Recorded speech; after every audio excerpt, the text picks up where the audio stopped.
President Trump is drawing criticism for calling Democratic Senator Elizabeth Warren Pocahontas on Monday. It's not the first time the president has referred to the Massachusetts lawmaker in that way, but this time Mr. Trump was at a White House event honoring Navajo code talkers. Nancy Cordes reports. You're very, very special people. It wasn't just what President Trump said about Elizabeth Warren, it's where he said it, at an event to honor elderly Native American code talkers who used their tribal languages during World War II to help confound U.S. enemies. You were here long before any of us were here, although we have a representative in Congress who they say was here a long time ago. They call her Pocahontas. Democrats quickly called it a racial slur. Warren called it disturbing. I guess he thinks it's going to shut me up. And all I can say is, hadn't worked in the past, not going to work in the future. President Trump has used that name to peg his progressive foe many times before. Pocahontas. This Pocahontas is not so good. What an insult to Pocahontas, isn't it? Look at her cheekbones.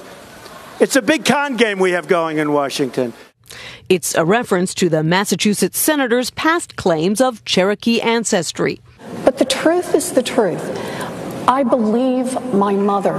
White House Press Secretary Sarah Sanders insisted there's nothing offensive about nicknaming a U.S. senator Pocahontas. I think what most people find offensive is Senator Warren lying about her heritage to advance her career.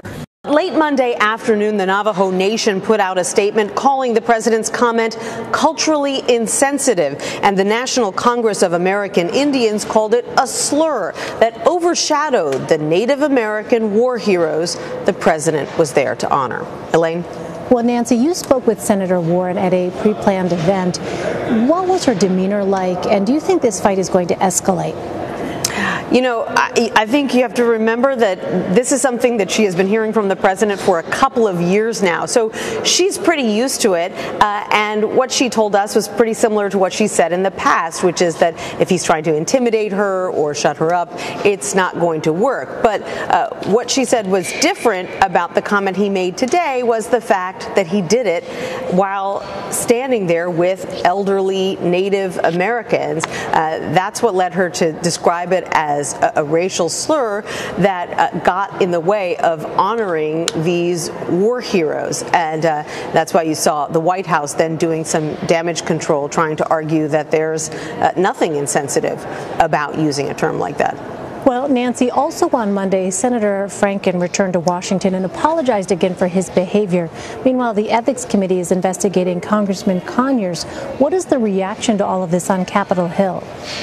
Well, there's definitely a sense of which shoe is going to drop next. I think that there is an assumption by far and wide that we probably haven't heard the last of these accusations against current or former members of Congress.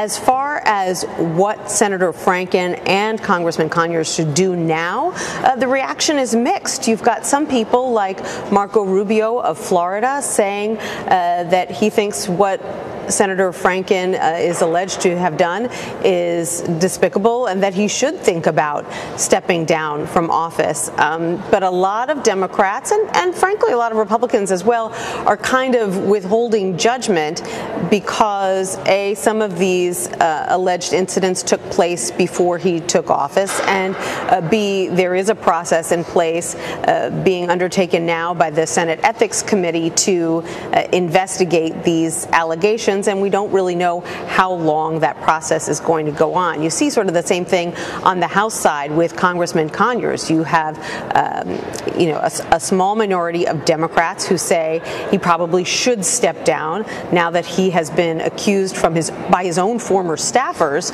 of unwanted and repeated sexual advances. Then you have other Democrats who were content with the fact that he merely relinquished his leadership role on the House Judiciary Committee. And then still others who say that he's a civil rights icon who has done a lot for women and minorities in general, and that the ethics process should run its course before someone with his record of accomplishments is drummed out of office.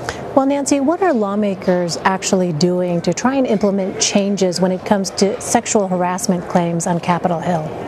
Well, there's been a lot of discussion about the reporting process, whether that should be changed, how it should be changed, and also the settlement process. Should congressional offices, essentially taxpayers, have to foot the bill when a congressional staffer accuses their boss of harassment and they reach a settlement, as we saw in the case of Congressman Conyers, where his office paid out $27,000 to a staffer, essentially in a way that masked where this money was actually going and what it was being used for. They kept her on the payroll for a specified amount of time and just told her don't come to work. And once they hit that $27,000, then she left the payroll. And so there are a lot of questions about whether there should be more transparency when these payouts are made, and whether the taxpayers should have to foot the bill at all. A lot of critical questions. Also, Nancy, tax reform is on the agenda this week. Senate Finance Committee members met with the president Monday. Where does the plan stand right now? Well, the House plan passed right before Thanksgiving. The Senate plan, which has some similarities, some differences, Republicans would like to pass it this week, but they could run into a stumbling block because already you have 2 Senate Republicans who say that they can't vote for the bill in its current form. They didn't rule out voting for it if it undergoes some changes, but they believe that it's too heavily weighted towards favoring large corporations versus small businesses. And then you've got about 7 more Republicans who simply haven't said whether they support or oppose the bill. And they've got a variety of concerns spanning what it would do to the debt, what removing Obamacare's individual mandate, as the Senate tax bill does, what that would mean for the poor.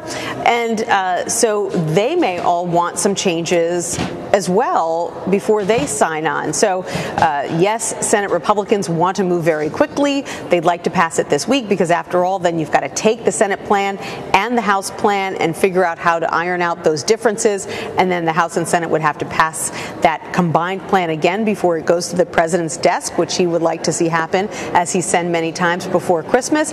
And so obviously, if they run into a situation where they have to do a lot of horse trading within their own party, then it makes that process whereby they finish up by Christmas even more unrealistic, especially given everything else that Congress has to do just in the next couple of weeks. An ambitious timeline, to say the least. All right, Nancy Cortez on Capitol Hill. Nancy, thank you. You're welcome.